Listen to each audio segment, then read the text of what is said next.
My uncle has been a forest ranger for over 20 years.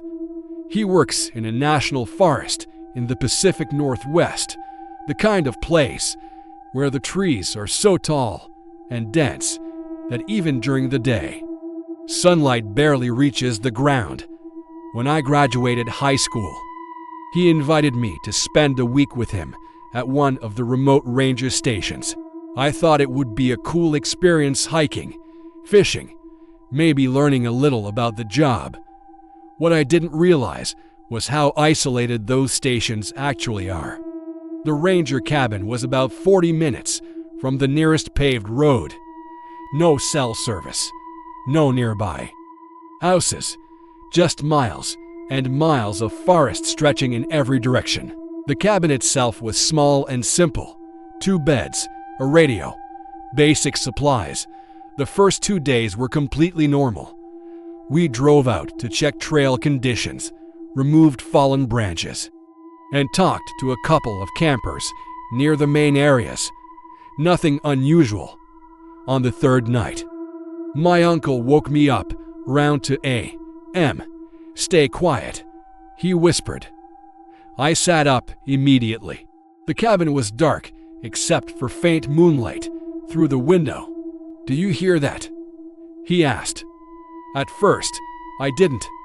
Then I did. Knocking. Soft at first. Almost polite.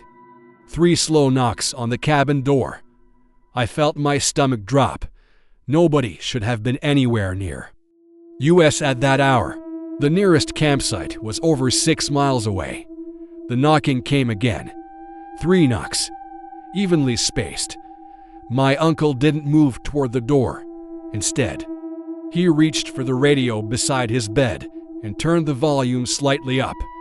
Static filled the quiet room. The knocking stopped. Silence. Then we heard footsteps outside the cabin. Slow, deliberate steps crunching through gravel. They circled around the side of the building, then toward the back window.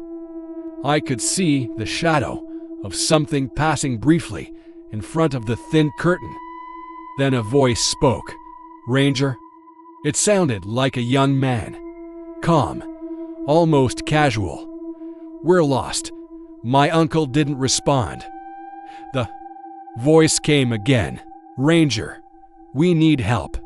Something about it felt wrong. The tone didn't match the words. There was no panic, no urgency, just flat delivery. My uncle leaned closer to me and whispered, "Don't answer." The footsteps moved back toward the front door. 3 knocks again. Then silence. We stayed awake for at least another hour. No more sounds came after that. Eventually, I must have fallen asleep. The next morning, I asked him why he didn't respond. He hesitated before answering, because lost hikers don't knock like that. He said quietly. We stepped outside to check for footprints. There were none. The gravel around the cabin was completely undisturbed. No tire tracks, no shoe prints, nothing. I tried to rationalize it. Maybe the ground was too hard to leave marks. Maybe I imagined part of it. That afternoon, we drove out to check on a remote trailhead about 8 miles away. As we approached the parking area, my uncle slowed the truck. There was a car parked there. An older sedan, engine cold. No one inside. "That's strange," he muttered. We got out and checked the vehicle. The doors were unlocked. Keys still in the ignition. No sign of damage, but the inside of the car was covered in dust, like it had been sitting there for months. My uncle radioed the main station to report it. They said they had no recent reports of abandoned vehicles in that area. That's when I noticed something carved into one of the nearby trees. 3 small vertical lines, right beside the trail entrance. My uncle saw it too. He didn't say anything, but his jaw tightened. That night, the knocking came again, exactly at 2 a.m. 3 slow knocks. This time, I was fully awake. "Ranger," the same voice called softly. "We're still lost." The voice was slightly closer this time, almost right against the door. Then it changed. It sounded like me.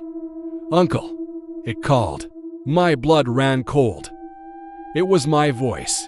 Same tone, same pitch, coming from outside the cabin. "Uncle, open the door."